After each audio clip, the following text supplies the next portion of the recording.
पश्चिमी एशिया संकट से पार पाने के लिए प्रधानमंत्री नरेंद्र मोदी ने देशवासियों से 7 अपीलें की हैं। ये अपील देश के विदेशी मुद्रा भंडार पर दबाव कम करने और आर्थिक मजबूती बढ़ाने की दिशा में एक बड़ी मुहिम का हिस्सा है। इसमें सोना खरीदने से बचने की सलाह दी गई है, तेल की खपत कम करने की बात कही गई है, उसके उपाय सुझाए गए हैं, विदेशी यात्राओं से बचने जैसे कुछ उपाय भी इसमें बताए गए हैं। आखिर क्या है प्रधानमंत्री नरेंद्र मोदी के इन 7 उपायों का मकसद? क्या देश पर कोई बड़ा संकट आ चुका है जिसके लिए प्रधानमंत्री नरेंद्र मोदी लोगों से यह अपील कर रहे हैं, या फिर आने वाले संकट से बचने के लिए एहतियातन उपायों की एक रूपरेखा, एक श्रृंखला प्रधानमंत्री नरेंद्र मोदी ने दी है? कुल मिला के मैसेजिंग क्या है? सरकार की वित्तीय स्थिति क्या है? राजकोषीय स्थिति क्या है? देश की हालत कैसी है? और अगर संकट आ रहा है तो वो कितना लंबा होगा, कब तक चलेगा और उसके लिए देश तैयार है या नहीं? इन सारी बातों पर कल से चर्चाएं हो रही हैं, चकल्लस हो रही हैं। स्पष्ट बात क्या है, जो क्लियर पिक्चर क्या है, आज हम आपको समझाएंगे खास मेहमानों के साथ। छोटी सी रिपोर्ट आप देख लीजिए। 3 मेहमान मेरे साथ होंगे जो इस मुद्दे पर रखते हैं बहुत गहरी पकड़।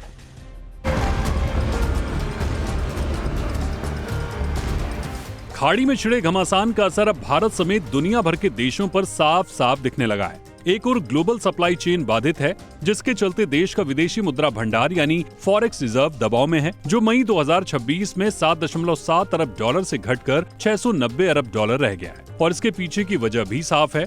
कच्चे तेल, इलेक्ट्रॉनिक्स, सोने और रक्षा उपकरणों के आयात में बढ़ती डॉलर की लागत के कारण ये गिरावट आई है, जिससे व्यापार घाटा बढ़ रहा है। तो वहीं संकट की इस घड़ी में प्रधानमंत्री मोदी ने देशवासियों से अपील की है।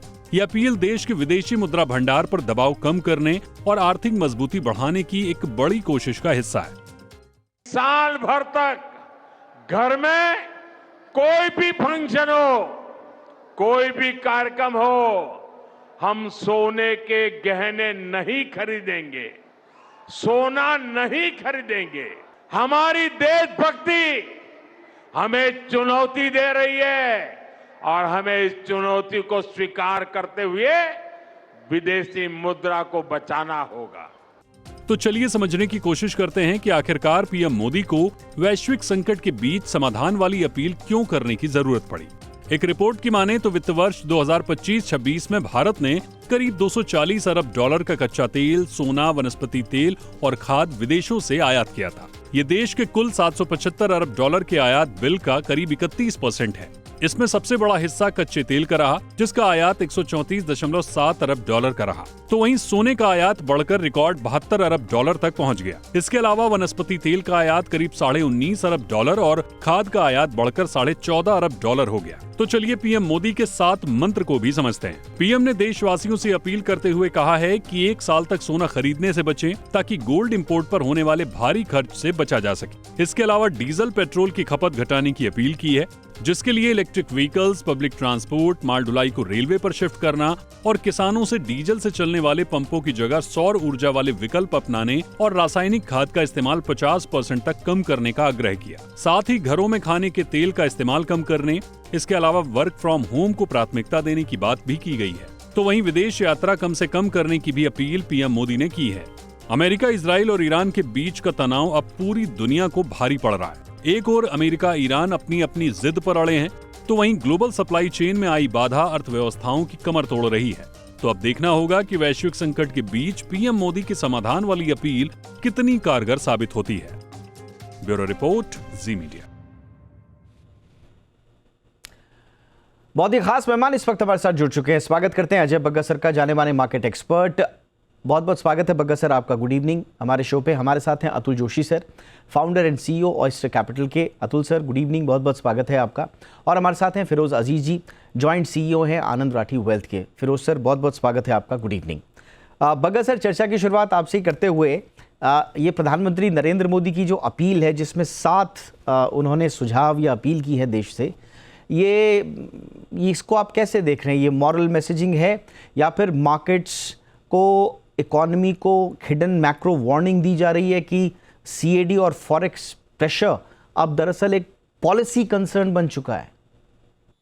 देखिए, कंसर्न तो है, तेल की कीमतों का कंसर्न है, फर्टिलाइजर की कीमतों का कंसर्न है, और डाउनस्ट्रीम प्रोडक्ट्स जो हैं तेल से, उनकी उपलब्धि का भी कंसर्न है। तो कंसर्न तो बिल्कुल है, बट ये जो बातें की गई हैं अच्छी हैं, मशवरा अच्छा है, मॉरली अच्छी बात की गई है, बट इसका फॉलो ऑन एक्शन चाहिए। आपको ऐसी नीतियां बनानी पड़ेंगी जो वो नज की बात करते थे के.वी. सुब्रमण्यम साहब थोड़े साल पहले।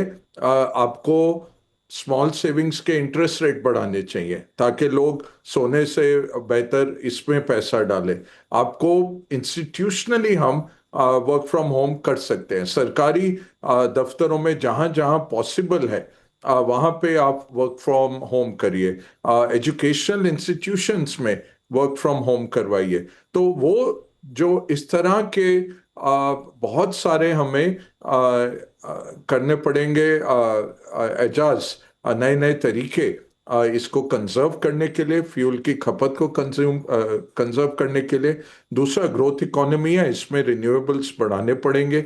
उसके लिए क्या करना है? तीसरा, जो कोयले पे हम बैठे हैं, 400 बिलियन टन कोयला भारत में पड़ा है, 700 साल की सप्लाई पड़ी है, उसमें से केवल 100 मिलियन टन हम गैसिफाई लिक्विफाई करते हैं। चाइना 350 मिलियन टन करता है। और ये टेक्नोलॉजी कोई बहुत नई नहीं है। हिटलर 1940 में टैंक चलाता था कोयले को लिक्विफाई करके। तो इस तरह की मुहिमें करनी है। अब रही बात सोने की, सोना तो सिविलाइजेशनल है, भारतीय खरीदते ही हैं। 400 450 टन तो ज्वेलरी खरीदी जाती है, अब 200 टन तक बार्स और कॉइन्स खरीदे जाते हैं। वो तो रुकने वाला नहीं है। तो उसमें क्या कर सकते हैं? जो आरबीआई के पास पड़ा हुआ है सोना, 1 साल तक आप करिए कि देखिए इंपोर्ट मत करिए। अब इंपोर्ट में आप ड्यूटी बढ़ाएंगे तो स्मगलिंग शुरू हो जाएगा। तो यही अब गुजारिश ही कर सकते हैं कि इंपोर्टेड मत लीजिए। आरबीआई ज्वेलर्स को दे रहा है जितना सोना चाहिए, आरबीआई के कोष से निकालिए। दूसरा, फिर बैंक के गोल्ड ईटीएफ जो है उनको बंद कर दीजिए, क्योंकि वो भी नहीं खरीदेंगे तो उतना नहीं होगा। तो वो भी क्योंकि उसमें अगर आपने छूट दे दी और उनको अनकवर्ड रखा तो वो फिर सॉवरेन गोल्ड बॉन्ड जैसा नतीजा नहीं आ सकता। अगर वो इंटरनेशनल मार्केट्स में कवर कर पाते हैं बिना फिजिकल गोल्ड लाए, उस तरह की सहूलियत दे दीजिए उनको। तो ये मेरे ख्याल से बहुत सोच समझ के करना पड़ेगा। प्रधानमंत्री जी ने जरूर बोला है, बट इसके बाद कैबिनेट सेक्रेटेरिएट के लेवल पे हमें बहुत सारे नए विकल्प निकालने पड़ेंगे।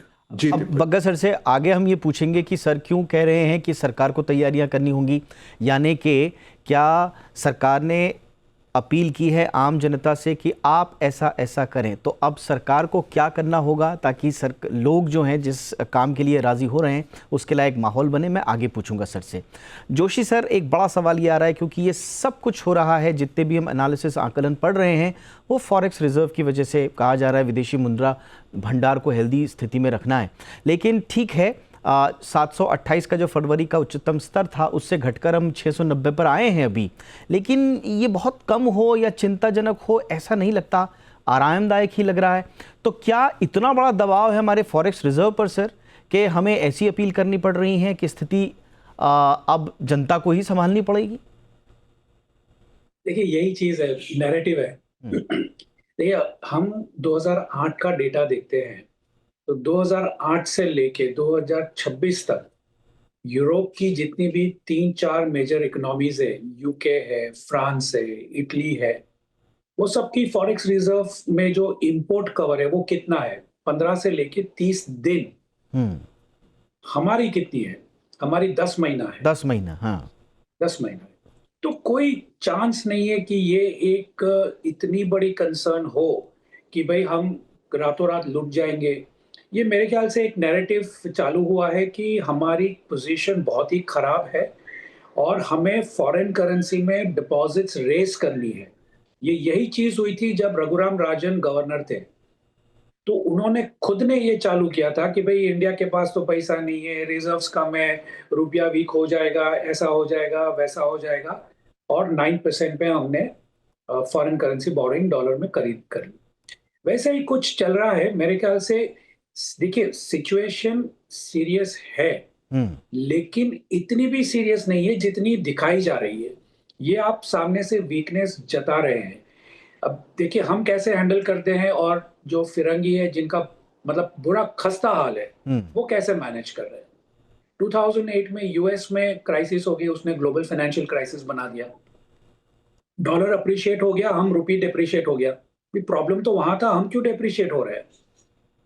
तो ये सारी चीजें हमें सोचनी पड़ेंगी कि भाई एक्चुअली सिचुएशन क्या है और हम कैसे मैनेज कर रहे हैं। अब जैसे कि हम फर्टिलाइजर्स की बात करते हैं, तो फर्टिलाइजर्स में तीसरा सबसे ज्यादा इंपोर्ट हम करें डीएपी का, और डीएपी हम 80% रशिया से कर रहे हैं। रशिया के साथ हमारा रुपी का ट्रेड है, तो that is also an option. हाँ।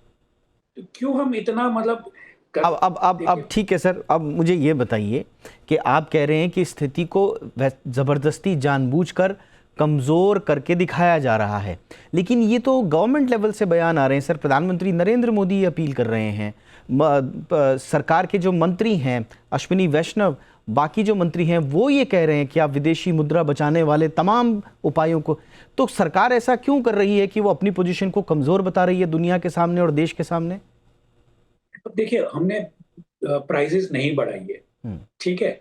और दूसरी चीज अगर हम देखें कि सिचुएशन सीरियस है, कब सीरियस हो सकती है कि जबकि अगले 12 से 18 महीने तक हमको ऑयल की सप्लाई में बहुत बड़ा प्रॉब्लम आए, या फिर हमें उसकी जो प्राइस है वो $130-140 के ऊपर की आए, तो हमको कंपल्सरीली यहाँ पर प्राइस इंक्रीज करना पड़ेगा, और उसके चलते हुए इन्फ्लेशन बढ़ेगा, और जो भी सारी इन्फ्लेशन को लग के जितनी भी सारी साइड इफेक्ट्स है वो सारी की सारी आ जाएंगी। तो उसको चलते हुए हमें मैनेज करना है। अब ऑप्शंस क्या है? दो ऑप्शंस है। एक है प्राइस इंक्रीज, आप छोटे छोटे डोजेस में करिए, अब तक आपने होल्ड ऑफ किया था, आप वो करिए।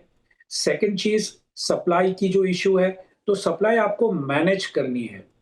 देखिए यूएस ने जो नाकाबंदी करके रखी है उसका टारगेट ईरान तो है नहीं, डेफिनेटली इंडिया चाइना है, कहीं पे निगाहें कहीं पे निशाना का खेल चल रहा है वहां पर, तो ये तो हमें पता ही है। तो हमें इसका ऑल्टरनेटिव ढूंढना है।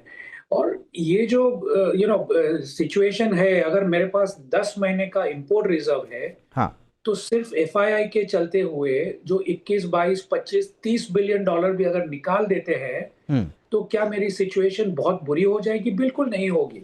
आज से 2 साल पहले हम $550 बिलियन पे थे, कोई इतनी हम इंप्रूव हुए हैं, तो we can sustain it 550 also. But नहीं, बट वो रहस्य, आपने उस रहस्य उद्घाटन नहीं किया इस बात से कि हम कमजोर करके क्यों दिखा रहे हैं, कि कौन सी चीज है जिससे हम बच रहे हैं या तैयारी कर रहे हैं। देखिए जो इनपुट्स आते हैं, इंटेलेक्चुअल इनपुट्स वेरियस चैम्बर से आते हैं, इससे आते हैं, उससे आते हैं, उसमें हमने 2013 में भी देखा था, 2008 में भी देखा था। ये कुछ है जैसे कि जो वीकनेस बढ़ा के दिखाई जा रही है। बाकी तो देखिए I don't think it is such a situation. ठीक है सर, मैं फिरोज सर के पास आऊँ। भगत सर से क्विक टेक ले लेते हैं। भगत सर, आप जोशी सर की बात से सहमत हैं? नहीं, देखिए 100 बिलियन का शॉर्ट भी है हमारा, 110 बिलियन का एनडीएफ में शॉर्ट भी है, वो निकालना पड़ेगा। तो इतनी अच्छी स्थिति नहीं है जितना ये सरकारी आंकड़े दिखाते हैं। तो वो कट कटा के 9 महीने का रह जाता है, और जिस तरह से आउटफ्लोज हो रहे हैं वो 7 महीने हो जाएगा और 3 महीने में। तो सरकार थोड़ा आगे देख के बोल रही है कि आपका 7-8 महीने का कवर रह जाएगा। अब वो दूसरी बात है, यूरोपियन इकोनॉमीज का कवर चल जाता है कम। वो उनका बहुत सारा इंटरनल ट्रेड भी है ईयू के अंदर ही, तो और उसका सॉवरेन रेटिंग नॉर्मली चाहे हमसे थोड़ा सा ही आगे हो, बट नॉर्मली चल जाता है, हमारा नहीं चलता है। तो ये डर है। अब अतुल साहब तो फिच के हेड रह चुके हैं, ये ज्यादा बेहतर समझते हैं रेटिंग्स को, बट मेरा यही कहना है कि इतना अच्छा सिचुएशन नहीं है, स्पेशली जिस तरह से एफआईज के आउटफ्लोज हो रहे हैं दीपक जी, ये काफी कम हो सकता है। हम 7-8 महीने पे आ सकते हैं और 3 महीने में, यही आई थिंक सरकार देख रही है। और $50 बिलियन तक का आपका इंपोर्ट बिल बढ़ने वाला है तेल पर ही, फर्टिलाइजर पे लगभग 1 लाख करोड़ और देना पड़ेगा। तो ये सब चीजें देख दाख के ही आई थिंक ये बात की जा रही है। ओके, फिरोज सर, अब हमें बताइए कि सिचुएशन जो भी हो, अब जैसा सर ने कहा कि अतुल सर कह रहे हैं कि सिचुएशन इतनी ख़राब नहीं है जितनी दिखाई जा रही है, और कमज़ोरी के ये संकेत हम पिछले 1-1.5 दशक से देख रहे हैं, ये स्ट्रैटेजी है। बग्गा सर कह रहे हैं कि कमज़ोरी है, लेकिन बग्गा सर फिर भी ये कह रहे हैं कि 7-8 महीने का फिर भी कवर हमारे पास है। कुछ लोग इसे 1991 के संकट से भी कंपेयर कर रहे हैं, लेकिन उस वक्त तो परिस्थिति 10-12 दिन की थी कवर की, आज तो हम बहुत बेहतर स्थिति में, नो डाउट। तो फिर अगर परिस्थिति सारे आकलन करके अगर देखा जाए तो अबव एवरेज नज़र आ रही है, उसके बावजूद मार्केट इतने नर्वस क्यों है सर? हमने आज भी देखा इतना दबाव क्यों महसूस कर रहे हैं? ज़रा आप अपने आकलन को बताइए। दीपक जी नमस्कार। आई थिंक दबाव तो है, बिकॉज वॉर थमने का नाम नहीं ले रही। Of course US markets peak पे आ गई हैं, आईटी स्टॉक्स तो यूएस में इतने उछल रहे हैं कि जैसे कि बबल हो, और काफी अच्छी रैली देखने को मिली है। अगर आप स्टॉक्स देखेंगे, आईटी स्टॉक्स वहां के नैस्डैक के stocks, it will amaze us point one. But India में अगर आप देखें, ऑफ कोर्स आज हम 23,800 पे क्लोज हुए हैं, 24,500 तक गए थे। इस वॉर के चलते भी आज 1.5% की गिरावट देखने को मिली। ऑफ कोर्स मूड माहौल थोड़ा खराब है, क्योंकि देखिए कैपिटल मार्केट्स में दोनों हाथ से ताली बजनी चाहिए। एक तो अवाम जो कर सकती है, पॉपुलेशन जो कर सकती है, वो कर सकती है।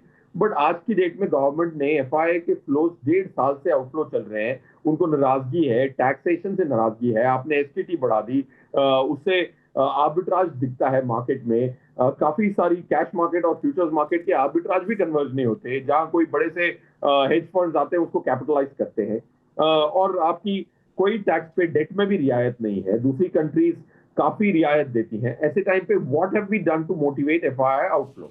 क्योंकि जरूरी है, क्योंकि ताइवान, कोरिया, चाइना की जो स्टॉक्स हैं वो सब हम शेयर करते हैं एक ही इंडेक्स, इमर्जिंग मार्केट इंडेक्स में। हम देखते हैं कि भाई 1-2 कंपनीज कोरिया की जो है वो इंडिया की टोटल वेट से ज्यादा हो गई है। 13-14% इंडिया की जो वेट है वो काफी लोएस्ट पे है।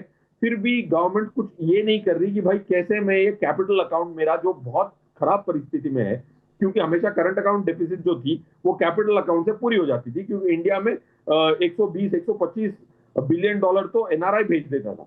तो अब वो नहीं हो रहा है, क्योंकि capital flows 18-20 billion dollar FII ले गया। तो व्हाट हैव वी डन? जरूरी है कि आवाम भी करे, बट गवर्नमेंट भी कुछ करे। आपने एसटीडी बढ़ाई, कैपिटल गेन टैक्स बढ़ाया लास्ट ईयर, तो वो नहीं हो रही। इसीलिए देयर इज सम मायूसी and that is visible. Having said which, आप देख लीजिए, मैंने आदित्य सर के शो पे मार्च में काफी बार कहा, 3 बार आया था मैं आफ्टर द वॉर, 3-4 बार हमेशा कहा कि स्मॉल कैप में पैसे लगने चाहिए। तो अप्रैल में 19% की रिटर्न स्मॉल कैप में आई है। ये भी हकीकत है। April, this has been one of the best April.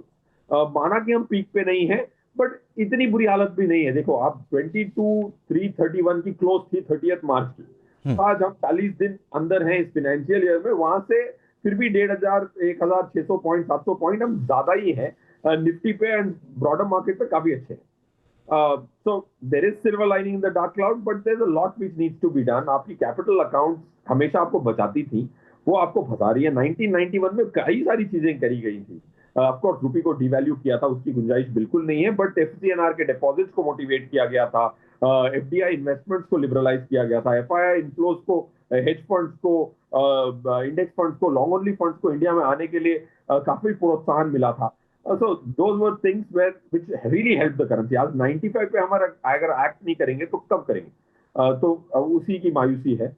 I think that's being expressed in the form of some degree of correction.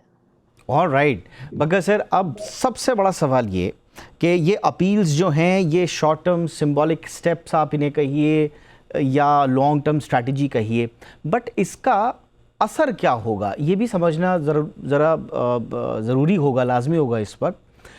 ख़ास तौर से जो भारत की जीडीपी का जो 55 से 60% हिस्सा जो है वो कंजम्पशन ड्रिवन है। अगर आप ये अपील कर रहे हैं कि साहब ट्रैवल मत कीजिए, बाहर जाके शॉपिंग मत कीजिए, वेडिंग्स के प्लानिंग्स जो हैं वो बाहर जाने करवा ले, या स्पेंडिंग कर दीजिए ओवरऑल, तो हमारे यहाँ भी तो उसका असर पड़ेगा सर। सेंटिमेंटल डिमांड कम होगी, नंबर 1। टूरिज़्म पर इसका असर पड़ेगा, फॉरेन ट्रैवल कम करने से की अपील से डोमेस्टिक टूरिज़्म पर भी उसका असर पड़ेगा। एविएशन सर ऑलरेडी प्रेशर में है। ये जो सारी चीज़ें डिमांड में कही गई हैं, अपील की गई हैं सर, इसका ऐसा तो नहीं है कि सर लॉन्ग टर्म हमें ज़्यादा नुकसान वाली बात देखने को मिले बगैर सर, या फिर सरकार इस बारे में सोच समझ कर ही आगे बढ़ रही है? नहीं, ये तो एक प्रधानमंत्री ने एक आप कह सकते हैं विजन रखा है। मैं कहूंगा पहले तो घर से शुरू करिए ना। जो पॉलिटिशियंस की 50 गाड़ियां चलती हैं उनके कॉन्वॉय में, वो बंद कर दीजिए। इनॉग्रेशन जितने करने हैं ऑनलाइन करिए। वो फ्लावर्स आते हैं, सब आते हैं, आप जाते हैं और इतना खर्चा होता है करोड़ों का हर इनॉग्रेशन में। रोक लगा दीजिए। कोई भी राज्य सरकार, कोई भी मुफस्सिल सरकार, कोई भी ग्राम पंचायत, किसी को भी अलाउड नहीं है। आप साइकिलें दे दीजिए सरकारी कर्मचारियों को कि आप सरकार अब पेट्रोल और डीजल नहीं खरीदेगी, आप अपने चलाइए, सिर्फ पुलिस और सेना के पास रहेगा। आप एसी बंद करिए पार्लियामेंट हाउस में, उधर बचत करिए। देखिए, पहले तो शुरुआत तो वहां से होनी चाहिए ना। दूसरी बात, जो प्रधानमंत्री ने कहा है उसको बैकअप करना है पॉलिसी के साथ। कंज्यूमर बिहेवियर नहीं चेंज होता है दीपक जी। सोना खरीदना सिविलाइजेशनल है, कल्चरल है, वो लोग खरीदना बंद नहीं करेंगे। उस पे अगर आप लगा देंगे कस्टम ड्यूटी और बढ़ा देंगे तो स्मगलिंग से आएगा सोना। वो सारा उल्टा उसमें जो भी टैक्स आता भी था वो भी बंद हो जाएगा आना, ये तो तय है। तो मैं कहूंगा कि दूरदर्शिता के साथ जरूर प्रॉब्लम है और ये इतनी जल्दी नहीं निपटेगा। आज भी अगर जंग खत्म हो जाए, 90 से नीचे ब्रेंट नहीं आता दिसंबर तक, तो अगर ये हालात हैं इस साल के लिए, अगले 8 महीने के लिए भी आरबीआई ने क्यों रखा हुआ है 800-900 टन सोना? वो कहें सब जितने बैंक्स को सोना चाहिए, बार मत करिए, आरबीआई आपको दे रहा है सोना। दूसरा, रिसाइकलिंग सोने के लिए बोलिए हम 10% एक्स्ट्रा दाम देंगे, आप आके बेचिए आरबीआई में या एसबीआई में, जो भी उनकी गोल्ड लोन ब्रांचें हैं वहां पे खरीदिए सोना। तीसरा, short saving, small saving schemes में बढ़ा दीजिए रेट। जो सोने में बचत कर रहा है, किसान विकास पत्र ले आइए कि हम इसको कैश में बेचेंगे, क्योंकि वो कैश में ही खरीदता है किसान जितना सोना खरीद रहा है, तो हम कैश में भी लेंगे और आपको हम 12% 11% रिटर्न दे रहे हैं, आ जाइए खरीदिए। और इसको आप एंडोर्स करके किसी को भी दे सकते हैं। सोने का एक वो स्टोरेज भी है, सोने का कम्युनिकेशन भी है और कम्युनिकेशन ऑफ वैल्यू भी होता है सोने से। वो आप इजाज़त कर दीजिए ना एक इस तरह का एक इंस्ट्रूमेंट। फिर फॉरेन ट्रैवल बंद कर दीजिए सारे सरकार, कोई बाहर नहीं जाएगा, नॉट अलाउड, कोई बाबू नहीं जाएगा, कोई एम्बेसडर वापस नहीं आएगा भारत। आप बोले 3 महीने सिर्फ प्रधानमंत्री ऑफिस अगर अलाउ करेगा तभी आप कर सकते हैं, तो डेमोन्स्ट्रेशन इफेक्ट करिए। ये तो बहुत और चीजें करनी पड़ेंगी। नेचुरल फार्मिंग जैसे हम बात करते हैं, वो श्रीलंका ने की, नेचुरल फार्मिंग तबाही हो गई, सरकार ही उड़ गई उनकी। और क्योंकि नेचुरल फार्मिंग आप शुरू करेंगे 3 साल तो वो पॉइजन निकालने में लगेंगे उस लैंड से, चौथे साल आपका 50% आएगी फसल। किस किसान के पास 4 साल का पैसा पड़ा है? तो ये आप थोड़ी जमीनों पर नेचुरल फार्मिंग, ये सब केमिकल फ्री फार्मिंग करेंगे, वो शुरुआत करिए, नहीं तो श्रीलंका बनने का डर हो जाता है। Okay, alright sir. ये सब चीजें हैं, बिल्कुल, बट बहुत प्रैक्टिकल स्टेप्स चाहिए और थोड़ी सी चीजें करिए। आरबीआई का जो सोने का जजीरा पड़ा है उसको यूज करिए ना। 800-900 टन पड़े हैं इस साल, हम नहीं करते 800 टन, हम इंपोर्ट करते हैं सोना हर साल। एक्सपोर्ट बंद कर दीजिए सोने का, या जो एक्सपोर्ट करना वो कैनलाइज्ड इंपोर्ट कर सकता है, उतना ही उसको एक्सपोर्ट करना पड़ेगा, ठीक है? वो बंद हो गया, उसका उधर सामने वो एफेक्ट्स ले आएगा। बाकी जो घरेलू 400-450 टन हम कंज्यूम कर रहे हैं वो आरबीआई से निकालिए इस साल, और अगले साल और खरीद लेंगे जब सिचुएशन नॉर्मल पे आ जाएगी। ओके, तो ये सर कह रहे हैं कि सीधा सीधा कि आप जनता पर, ठीक है, बहुत अच्छी बात है, आप जनता को एक तरह से तैयार कर रहे हैं, साइकोलॉजिकल बेस बना रहे हैं, बट उसके लिए पहले जेस्चर आपकी तरफ से भी आना चाहिए, यानी कि गवर्नमेंट और गवर्नमेंट की एजेंसीज की तरफ से भी आना चाहिए, तब जाके ये मुकम्मल बात हो पाएगी, दो तरफा बात हो पाएगी। अतुल जोशी सर, बट मेरा सवाल यही है कि क्योंकि प्रधानमंत्री सीधा सीधा और जो सरकार के मंत्री हैं वो डिस्क्रिशनरी स्पेंडिंग कम करने की अपील कर रहे हैं। अब भले ही ये वो है कि भाई विदेश में जाइए, तो लोगों के मन में ये भी आता है विदेश भी नहीं जाना है, लेकिन भारत के अंदर भी लंबी दूरी की यात्राएं नहीं करनी है, या शादियां अगर टालनी है तो शादियों में फिजूल खर्ची नहीं करनी है, या डेस्टिनेशन वेडिंग भारत के अंदर भी नहीं करनी है, इस तरह का सेंटिमेंट एक बन सकता है। तो ये इंडिया की जो कंजम्पशन स्टोरी है सर, उस पर तो कोई ऐसा इम्पैक्ट तो नहीं करेगा? अगर इम्प्लीमेंट हो गया हाँ, तो बहुत ही नेगेटिव इफेक्ट हो सकती है। Okay. You can actually imagine कि ये सेकंड कोरोना वेव का रेप्लिकेशन हो जाएगा, उसका सेकंड इमेज हो जाएगी। अगर ये सिर्फ मॉरल परसुएशन है कि लोगों से अपील है, रिक्वेस्ट है, लोगों ने मान लिया, बहुत अच्छी बात है। लेकिन जब हमको बच्चे थे तब सिखाया जाता था कि जब हम किसी की तरफ ऐसे उंगली करते हैं तो 3 उंगलियां हमारे खुद की तरफ होती है। तो अगर गवर्नमेंट, जो बग्गा जी ने कहा, बहुत ही बड़ी बात है कि कोई कहता नहीं है ओपनली इतना, मतलब हेड्स ऑफ टू बग्गा जी, कि गवर्नमेंट से चालू होना चाहिए।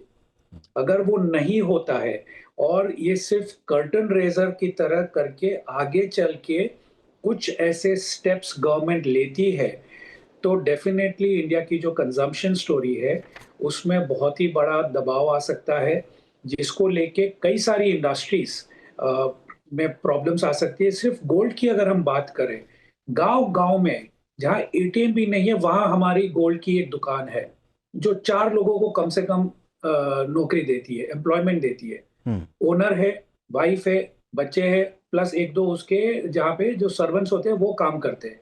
गांव-गांव में आप सोने को क्यों अनप्रोडक्टिव बता रहे हैं? एक थॉट प्रोसेस है कि सोना अनप्रोडक्टिव है। आप जाके देख लीजिए आरबीआई की बैलेंस शीट, सबसे बड़ा आपका क्रेडिट सिर्फ सोने में है। तो कितने लोग लगे पड़े हैं सोने की क्रेडिट में, कितने ज्वेलर्स है। तो सोने को जो अनप्रोडक्टिव कहा जाता है, ये एक बहुत बड़ी स्टोरी है, जिसकी वजह से और कुछ नहीं चुन के उन्होंने सोना चूज कर लिया। आप कह दीजिए प्राइवेट कार्स बंद कर दीजिए, 20% हमारा बिल वहीं से आता है प्राइवेट कार का, पेट्रोल से। सो कंजम्पशन स्टोरी जो है, इसकी effect every single industry, every single village उसमें पड़ेगी। और जिसको चलते हुए जो हमने 21 की जो जीडीपी की इफेक्ट देखी थी, वो इफेक्ट आ सकती है। डिफरेंस 2 में है। एक कि ये रिक्वेस्ट है, आगे कुछ मतलब इतने बड़े सीरियस स्टेप्स नहीं लेंगे, थोड़ा प्राइस बढ़ा दिया, ये किया वो किया, खत्म। तो इतनी इफेक्ट नहीं आएगी। 50, 70, 80 बेसिस पॉइंट जीडीपी नेगेटिव हो सकता है। लेकिन अगर ये कर्टन रेजर है और आगे चल के मतलब उनके पास कुछ और, मान लीजिए जियोपॉलिटिक्स को लग के कुछ और इंफॉर्मेशन हो कि जिसको वो देख रहे हैं कि 12 महीना, 18 महीना या 2 साल भी चलेगी ये सिचुएशन, तो उसको चल के हार्ड स्टेप्स ले जाए और इसको इम्प्लीमेंट कर देते हैं, तो मेरे ख्याल से बहुत ही बुरा हाल होगा। अच्छा, और एफआईआई का आउटफ्लो मल्टीपल टाइम्स हो जाएगा। ओके, बट सर क्विकली, अब अगर मैं आपके सामने 2 सिचुएशन रखूं कि प्रधानमंत्री नरेंद्र मोदी एक अपील करते हैं, सरकार अपील करती है, और वो ग्लोबल शॉक को एब्जॉर्व करने के लिए और उससे देश को तैयार करने के लिए की जाती है। अब मान लीजिए कि ग्लोबल शॉक तो सर हमारे सामने है, वो तो अवश्यंभावी भी है और वास्तविक भी है, और हम अपनी तरफ से कोई तैयारी नहीं करते हैं, यानी कि पब्लिक को साइकोलॉजिकली, मॉरली तैयार नहीं करते हैं, और हर कोई खर्चे किए जा रहा है, तो हमको ज़्यादा नुकसान किस में होगा सर? देखिए, मेरे चलते मेरा जो मानना है कि जो सबसे बड़ी कंसर्न है वो डॉलर को लेके है कि हमारी रिजर्व्स कम है, हमारे आउटफ्लोज बढ़ सकते हैं, कैपिटल अकाउंट हो, रेमिटेंसेस हो, एफआईआई आउटफ्लोज हो, वो काफी सारी जगह पे हमारा जो फॉरेक्स रिजर्व है उस पे हमें तनाव दिख रहा है, और may be not short term, long term. तो लोगों को मॉरल परसुएशन आप कर सकते हैं, इफेक्ट 0 होगा। कंज्यूमर की आप पैटर्न चेंज नहीं कर सकते हैं, and I completely agree with Bagga ji, not possible. आपको खुद को कुछ करना पड़ेगा, हार्ड स्टेप्स लेने पड़ेंगे, और जब वो लिए जाएंगे तो वो सिंगल स्टेप्स नहीं होंगे, वो एक स्वीट रहेगा, मल्टीपल स्टेप्स एक साथ में लिए जाएंगे, तो तब उसकी इफेक्ट काफी नेगेटिव होगी। फिरोज सर, अब थोड़ा सा हमें ये समझाइए, राइजिंग सीएडी हम देख रहे हैं, जिसकी वजह से सरकार चिंतित भी है, और रुपए की भी लगातार हम कमज़ोरी देख रहे हैं। इस दौर में सर क्या डाइवर्सिफिकेशन किस तरह का हो, उसको बढ़ाना समझदारी है, किस तरह के इम्प्रोवाइजेशंस हों, या इंडिया की ग्रोथ स्टोरी पर ही हम ओवरवेट रहें? I think of course India की एक्विटीज पे ओवरवेट रह सकते हैं। आज की करंट स्थिति से 11% कंपाउंडेड निफ्टी की रिटर्न आना मेरे हिसाब से बहुत अच्छी संभावना है। ऑफ कोर्स आज सेंटिमेंट इतना पॉजिटिव नहीं होगा for somebody to even accept this argument. 11% यहाँ से कंपाउंडेड आ जाए तो कोई भी म्यूचुअल फंड 13-14% दे देता है। अब गोल्ड की बात चल रही है, गोल्ड का खरीदना ना खरीदना मेरे हिसाब से बहुत लॉजिकल है, क्योंकि आज आपके पास 2 करोड़ जितने का गोल्ड है। इक्विटी म्यूचुअल फंड जैसे आप शो के साथ स्टार्ट में कह रहे थे कि 42 लाख करोड़ की एक्टिव है, पैसिव भी जोड़ लूं तो 48 लाख करोड़ की इक्विटी म्यूचुअल फंड इंडस्ट्री है, बोथ एक्टिव एंड पैसिव, और उससे 4 गुना ज्यादा हाउस होल्ड के पास गोल्ड है। आरबीआई से 28 गुना ज्यादा हाउस होल्ड के पास गोल्ड है। 2-2.5% अगर ना खरीदेंगे, अगर स्पेशली जब गोल्ड सबसे दुनिया की ओल्डेस्ट एसेट है, वो जो 1.5 साल पहले तक $1800 पे गई थी, आज 47-4800 डॉलर पे चल रही है। तो ऐसा क्या भाई हो गया 1.5 साल में कि हजारों साल की रैली एक तरफ और उससे 150% ज्यादा एक साल में आ जाए, सवा साल में आ जाए। तो इस मौके पे ना खरीदना मेरे हिसाब से अनिवार्य है। आज एमपी का डेटा आया है, 3300 करोड़ की परचेज है गोल्ड में, ईटीएफ में, जिसकी वजह से भी गोल्ड इंपोर्ट करना पड़ता है। और आज जनवरी को देखें तो इंसान 24,000 करोड़ का गोल्ड खरीद चुका है। $5600 पर आउंस था तब, अब उससे भी 16-17% नीचे है। ऊपर वाले की दया होगी गोल्ड इन्वेस्टर पे, क्योंकि डॉलर अप्रिशिएट हो गया है। सो आई थिंक गोल्ड के जो 50-70 बिलियन डॉलर्स हैं, वो तो मेरे हिसाब से उल्टे होने चाहिए। हमें एक्सपोर्ट करना चाहिए गोल्ड। इतना गोल्ड हमारे पास पड़ा है। 2-2.5% ऑफ गोल्ड नहीं खरीदेंगे तो that's the best thing to do, because crude oil की इंपोर्ट भले 150 बिलियन डॉलर की है, उसको आप जीरो तो कर नहीं सकते। और इलेक्ट्रॉनिक्स इंपोर्ट 120-130 बिलियन डॉलर की है, टोटल इंपोर्ट 900 की है, एक्सपोर्ट 800 का है फॉर एग्जांपल, 100 का डेफिसिट है। तो कैपिटल अकाउंट के लिए कुछ मोटिवेशन कीजिए। बहुत पैसा आ सकता है इंडिया में, ऑलरेडी पैसा बहुत कुछ जा चुका है। और I personally think asset allocation में I would be long equities of India. Of course मेरी ये उम्मीद नहीं है कि 20-20% की रिटर्न आएगी। 14-15% की रिटर्न यहाँ से 3 साल compounded is upwards of 90-95% probability. जब उम्मीद सबसे कम होती है तभी संभावना सबसे ज्यादा होती है, and vice versa. Life has taught us that recency bias के बदली mean reversion is a more stronger finance principle. All right sir. तो देखिए, कुल मिलाकर के तीनों से बातचीत करने के बाद देखिए, सरकार जब स्पेंडिंग रिस्ट्रेन की बात करती है ना, जब खर्चों पे कटौती की बात या लगाम की बात करती है, तो आप देखेंगे कि डिबेट सिर्फ इकोनॉमिक्स की नहीं रह जाती है, बल्कि ये धीरे धीरे फिर कॉन्फिडेंस, फिर कंजम्पशन, फिर सिटीजन की साइकोलॉजी तक चली जाती है। और यही अब डिबेट में हो रहा है। तो कुल मिला के लब्बो-लुबाब क्या है, सीख क्या है आज की डिबेट के बाद, कि आप सिर्फ सीएडी मैनेज करने को ही अपनी ड्यूटी या कर्तव्य न माने, बल्कि एक ऐसी इकोनॉमी बनाने के लिए भारत को आगे बढ़ना चाहिए जिसमें ग्रोथ के लिए हर ग्लोबल शॉक पर हम डिफेंसिंग मोड में ना आएँ, बल्कि रिजिलियंट रहें। हमें ऐसी लॉन्ग टर्म में इकोनॉमी बनानी होगी। इसी के साथ चर्चा को यहीं करते हैं समाप्त। आप तीनों का बहुत बहुत धन्यवाद। फिरोज सर बहुत बहुत शुक्रिया sir, Atul sir thank you so much sir, Ajay Bagga sir बहुत बहुत धन्यवाद सर, आपने समय निकाला।